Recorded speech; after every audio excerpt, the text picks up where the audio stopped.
नमस्कार, आप देख रहे हैं हिंदुस्तान में न्यूज और आइए रुक करते हैं आज की खबरों की ओर। इंदौर में आर्मी अफसरों से लूट, महिला मित्र से गैंगरेप। आधी रात को कार से जाम गेट घूमने गए थे। शीतला माता बाजार में रिमूवल की कार्रवाई। निगम अमले ने झांकी मार्ग पर जर्जर मकान को किया जमींदोज। महाकालेश्वर में प्रवेश होगा हाईटेक। भस्म आरती में प्रवेश के पहले श्रद्धालुओं को पहनाएंगे रिस्टबैंड। सुरक्षा गार्ड को बंधक बनाकर चंदन तस्कर ने की चोरी की वारदात। पुलिस कर रही जांच। सीसीटीवी कैमरे में भी की तोड़फोड़। शहर में नशेड़ियों को नशे के लिए रुपए नहीं दिए तो लगा दी वाहन में आग। पुलिस ने की कार्रवाई। सीएम मोहन यादव ने वीडियो कॉन्फ्रेंस के माध्यम से अधिकारियों को दिए निर्देश। बारिश और जलजमाव को लेकर की गई तैयारी की जानकारी ली। मशहूर अभिनेता रणबीर कपूर पहुंचे इंदौर। एमजी रोड स्थित एक निजी कार्यक्रम में पहुंचे थे रणबीर कपूर। इंदौर में आर्मी के 2 ट्रेनी अफसरों और उनकी 2 महिला मित्रों के साथ लूट का मामला सामने आया है। एक महिला मित्र से गैंग रेप भी किया गया। घटना पर्यटन स्थल जाम गेट पर मंगलवार रात करीब 2:30 से 3 बजे हुई। आरोपियों ने पहले चारों को जमकर पीटा, इसके बाद 2 लोगों को बंधक बनाकर उनके 2 साथियों को रुपए लेने भेजा। पुलिस ने 6 में से 2 आरोपियों को गिरफ्तार कर लिया है, बाकी फरार है। बता दें, घटनाक्रम में आर्मी ऑफिसर ने अपनी महिला मित्र के साथ रेप की आशंका जताई थी, क्योंकि महिला को बदमाश अलग झाड़ी में लेकर गए थे। इस बयान के आधार पर पुलिस ने मामले में लूट, डकैती, रेप, मारपीट और आर्म्स एक्ट की धारा में केस दर्ज किया है। एसपी ग्रामीण हितिका बासल ने कहा कि अस्पताल में भर्ती घायल पीड़िता के बयान दर्ज नहीं हुए हैं, उसका मेडिकल कराया गया है। आगे बयान में वह जो भी बताएगी उसके आधार पर आगे की धाराएं अपडेट की जाएगी। शेष आरोपियों की गिरफ्तारी जल्द कर ली जाएगी। पुलिस ने बताया कि गुरुवार सुबह तक 2 आरोपियों की गिरफ्तारी हुई है। बाकी को तलाशने में 10 थानों के टीआई तैनात कर दिए गए हैं। फरार 4 आरोपियों की पहचान हो गई है। सभी मानपुर बड़गोंदा के रहने वाले हैं। 2 आरोपियों का क्रिमिनल रिकॉर्ड है, जिनमें से एक पर 2016 में मर्डर केस दर्ज हुआ था। इस मामले में बुधवार को डीआईजी निमिष अग्रवाल ने गैंगरेप की पुष्टि की। फिलहाल पूरे मामले की जांच की जा रही है। डीआईजी निमिष अग्रवाल के मुताबिक महू के 2 आर्मी ऑफिसर अपनी 2 महिला मित्रों के साथ जाम गेट पर कार में बैठे थे। इसी दौरान 6 बदमाशों ने उन्हें घेर लिया और चारों के साथ मारपीट की। हथियारबंद बदमाशों ने चारों से लूटपाट की। इसके बाद एक ऑफिसर और महिला को वहीं रोक लिया। दूसरे साथी को 10 लाख रुपए लाने को कहा। रुपए लेने गए ट्रेनी अफसर ने नेटवर्क आने के बाद अपने सीनियर्स को इसकी जानकारी दी, जब तक पीड़िता के साथी अपनी मदद के लिए पहुंचे। आरोपी वहां से फरार हो चुके थे। सूचना के बाद ग्रामीण SP Hitika basal, additional DCP Rupesh Dwivedi और अन्य अफसर मौके पर पहुंचे। बताया जा रहा है कि बदमाश मोबाइल भी लेकर गए थे।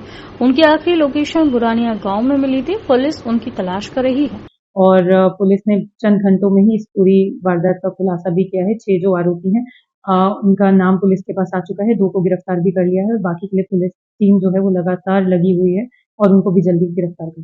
घटनाक्रम क्या कुछ बताएं। इसमें 4 लोग जो है वो जाम गेट पे गए थे देर रात को, और उनमें से 2 लोगों को वहां पे कुछ लोगों ने बंदी बना लिया था। बाकी 2 लोगों को गिरफ्तार किया था 10 लाख रुपए लाने के लिए। और फरियादी द्वारा बताया गया है कि उसकी जो महिला मित्र है उसको साइड पे ले गए थे और आशंका जताई है कि शायद उसके साथ कुछ गलत हरकत हुई। अभी महिला के जो है कत्ल देना शेष। इंदौर शहर में लगातार झर्जर मकानों पर कार्रवाई की जा रही है, जिसके चलते आज कार्रवाई की गई। शीतला माता बाजार स्थित जर्जर भवन को ध्वस्त किया गया। चतुर्दशी जल समारोह में झांकी मार्ग पर मकानों को चिन्हित किया गया, जिसके चलते सभी पर कार्रवाई की जा रही है ताकि किसी भी प्रकार की अनहोनी न हो।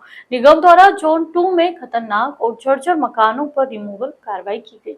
निगम आयुक्त ने कहा कि नगर निगम का यह अभियान शहर में नागरिकों की सुरक्षा सुनिश्चित करने और खतरनाक मकानों से संभावित दुर्घटनाओं को रोकने के उद्देश्य से निरंतर जारी रहेगा। निगम द्वारा सभी संबंधित मकान मालिकों को पहले से नोटिस जारी किया गया है और इस तरह की कार्रवाई आगे भी जारी रहेगी। साथ ही यह कार्रवाई झांकी मार्ग में स्थित खतरनाक मकान पर की गई है, जो जन सुरक्षा को देखते हुए जनहित में आवश्यक थी। देखिए, नगर निगम इंदौर द्वारा जर्जर भवन चिन्हांकित किए गए हैं, उनको नोटिस जारी किए गए हैं और नोटिस करने के उपरांत नियमानुसार रिमूवल की कार्रवाई की जाती रही है। और इसी क्रम में आज भी जोन क्रमांक 2 में एक जर्जर भवन है, उसको रिमूव किया गया है। महाकालेश्वर ज्योतिर्लिंग की भस्म आरती में प्रवेश अब ज्यादा सुरक्षित और हाईटेक तरीके से किया जा सकेगा। भस्म आरती में रिस्ट बैंड से एंट्री का प्रस्ताव है। यह रेडियो फ्रिक्वेंसी आईडी पर काम करेगा। श्रद्धालु अब कलाई पर रेडियो फ्रिक्वेंसी आइडेंटिफिकेशन बैंड बांधकर ही मंदिर में प्रवेश कर सकेंगे। मंदिर प्रशासक का कहना है कि यह सिस्टम अगले महीने से काम करना शुरू कर देगा। महाकाल मंदिर समिति इसी महीने से इस तकनीक को लागू करने जा रही है। इससे भस्म आरती में गलत तरीके से प्रवेश करने और करवाने वालों पर रोक लगाने में मदद मिलेगी। श्रद्धालुओं से बार बार पूछताछ भी नहीं होगी। मंदिर में इस तरह से प्रवेश ठीक वैसे ही होगा जैसे बड़े कॉन्सर्ट और स्टेज शो में दर्शकों की कलाई पर RFID बैंड बांधकर कराई जाती है। प्रशासक गणेश ठाकर ने बताया कि भस्म आरती का टिकट दिखाने के बाद मंदिर में सभी प्रमुख गेट पर RFID रिस्ट बैंड से ही एंट्री होगी। भस्म आरती के दौरान बैंड को पहने रखना जरूरी होगा। इससे बार बार अनुमति की जांच करने की जरूरत नहीं होगी। फर्जी प्रवेश करने वालों पर भी लगाम लगेगी। Radio frequency identification chip process पर काम करता है। भस्म आरती के लिए 2 तरह से अनुमति मिलती है, ऑनलाइन और ऑफलाइन। यही अनुमति पास लेकर जब श्रद्धालु मंदिर जाएंगे तो प्रवेश से पहले काउंटर मिलेगा। यहाँ पर बारकोड स्कैन कर आपको RFID बैंड दिया जाएगा। इसमें कुछ डिजिटल जानकारी फीड होगी। इंदौर में चंदन तस्कर द्वारा 2 से 3 स्थलों पर चंदन चोरी की वारदात को अंजाम देते हुए पेड़ कटाई कर वारदात को अंजाम दिया गया। पार्किंग में सुरक्षा गार्ड को बंधक बनाकर चंदन तस्करों ने यह वारदात की और पुलिस अब आसपास लगे CCTV खंगालने में जुटी हुई है। दरअसल तमाम सुरक्षा व्यवस्थाओं के बीच में बीती रात को चंदन तस्करों द्वारा चोरी की वारदात को अंजाम दिया गया।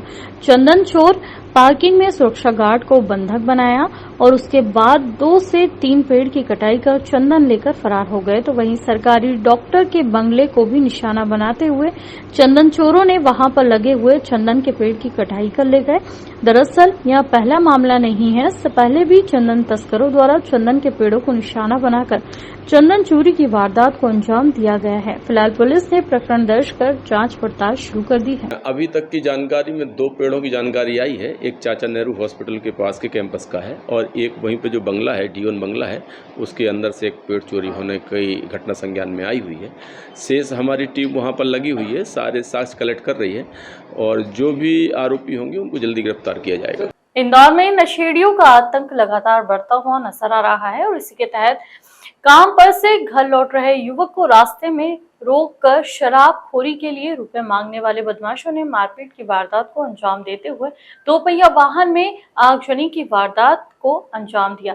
पूरे मामले में पुलिस ने 2 आरोपियों को गिरफ्तार कर लिया है। दरअसल इंदौर के लसूड़िया थाना क्षेत्र स्थित देवास नाके पर से आकाश नामक युवक अपने घर जा रहा था कि तभी रास्ते में उसे नशेड़ियों द्वारा रोककर शराब पीने के लिए रुपए मांगे गए, जिसका फरियादी युवक ने विरोध किया तो बदमाशों ने उसके साथ जमकर मारपीट की और वारदात को अंजाम दिया। घटना की जानकारी लगते ही मौके पर पुलिस भी पहुंची। जब तक बदमाश वहां से आगजनी की घटना को अंजाम देने के बाद वहां से फरार हो गए। फिलहाल पुलिस ने जांच पड़ताल कर 2 युवकों को गिरफ्तार कर सलाखों के पीछे कर दिया है।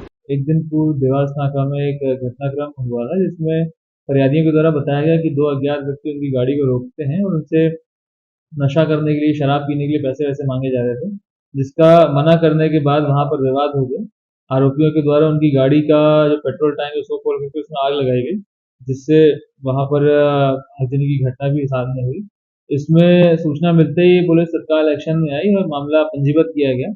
दोनों आरोपियों को आइडेंटिफाई करके तत्काल तलाश किया गया और गिरफ्तार किया गया है। दोनों आरोपी गिरफ्तार करने के उपरांत मध्य प्रदेश के कई शहरों में इन दिनों झमाझम बारिश देखने को मिल रही है। इस बारिश की वजह से कई जगह बाढ़ के हालात बन गए हैं। ज्यादा बारिश की वजह से आम जनजीवन पर खास प्रभाव भी पड़ा है। इसी को लेकर मुख्यमंत्री मोहन यादव ने आज प्रदेश के सभी प्रशासनिक अधिकारी और कलेक्टर के साथ वीडियो कॉन्फ्रेंस के माध्यम से चर्चा की। इस दौरान मुख्यमंत्री ने सभी अधिकारियों को बारिश के दौरान होने वाले जल जमाव और हादसों को रोकने के निर्देश दिए। सभी अधिकारियों ने बैठक के माध्यम से मुख्यमंत्री को अब तक की गई तैयारी की जानकारी दी। इंदौर कलेक्टर आशीष सिंह ने बैठक के माध्यम से बताया कि इंदौर में पूर्व में हुई बारिश और जल जमाव से बने हालात से सबक लेते हुए अब व्यापक इंतजाम किए गए हैं। मुख्यमंत्री मोहन यादव ने सभी अधिकारियों को किसी भी तरह की लापरवाही न बरतने के भी निर्देश दिए हैं। और देखिए, माननीय मुख्यमंत्री जी के द्वारा एक वीडियो कॉन्फ्रेंस का आयोजन किया गया है, जिसमें सभी कलेक्टर्स के साथ में जो बाढ़ की स्थिति है उसको रिव्यू किया गया है। और ख़ासतौर पर मध्य प्रदेश के कई हिस्सों में, कई ज़िलों में जो बाढ़ की स्थिति पिछले 2-3 दिनों में निर्मित हुई है, उसको लेके उनके द्वारा निर्देश दिए गए हैं। इंदौर के हिसाब से अगर बात करें तो हालांकि ऐसी कोई स्थिति जल भराव या बाढ़ वाली नहीं है, लेकिन फिर भी हमारी टीम अलर्ट पर रहेगी। अगर कोई ऐसी स्थिति बनती है तो उसके लिए हम लोग आगे तैयार रहेंगे। बॉलीवुड के मशहूर अभिनेता रणवीर कपूर आज इंदौर पहुंचे। इस दौरान फिल्मी कलाकार रणवीर कपूर की एक झलक पाने के लिए प्रशंसकों का हुजूम उमड़ पड़ा। दरअसल Bollywood star Ranveer Kapoor MG road स्थित एक निजी कार्यक्रम में पहुंचे थे। जैसे ही उनके चाहने वालों को यह खबर लगी, वैसे ही उनके प्रशंसकों की भीड़ मौके पर जमा हो गई। गौरतलब है कि एनिमल फिल्म के ब्लॉकबस्टर होने के बाद रणवीर कपूर की फैन फॉलोइंग में काफी इजाफा हुआ है और रणवीर कपूर के प्रशंसक उनकी अगली फिल्म का बेसब्री से इंतजार कर रहे हैं। इंदौर आए एक्टर्स से मिलने प्रशंसकों की भीड़ उमड़ पड़ी। कुछ एक्टर्स से हाथ मिलाने के लिए बेकरार दिखे तो कुछ रणवीर कपूर की एक झलक देखने के लिए एक्साइटेड थे। एक्टर के प्रशंसक अपने मोबाइल कैमरे में रणवीर कपूर के फोटो वीडियो कैद करते हुए भी दिखाई दिए। रणवीर कपूर ने कहा कि वे इंदौर आकर बहुत खुश हैं और इंदौर के लोगों से मिलकर उन्हें बहुत अच्छा लगा। रणवीर कपूर ने इंदौर की जनता को एडवांस में दिवाली और नए साल की भी शुभकामनाएं दी। लोगों के स्वस्थ रहने की भी कामना की। और उससे भी ज्यादा बेहद खुशी है कि मैं आज यहाँ इंदौर में हूँ और आप सबसे मुलाकात करने का मौका मिला। बहुत शुक्रिया, बेहद दिल से मैं कह रहा हूँ, बहुत शुक्रिया आप सब यहाँ आए। मुझे पता है सितंबर का महीना है, लेकिन मैं आपको एडवांस में दिवाली की शुभकामनाएं और नए साल की शुभकामनाएं देना चाहता हूँ। Thank you. मैं यही उम्मीद रखूंगा कि आप खुश रहें, स्वस्थ रहें, and I love you and thank you so much for being here. Thank you.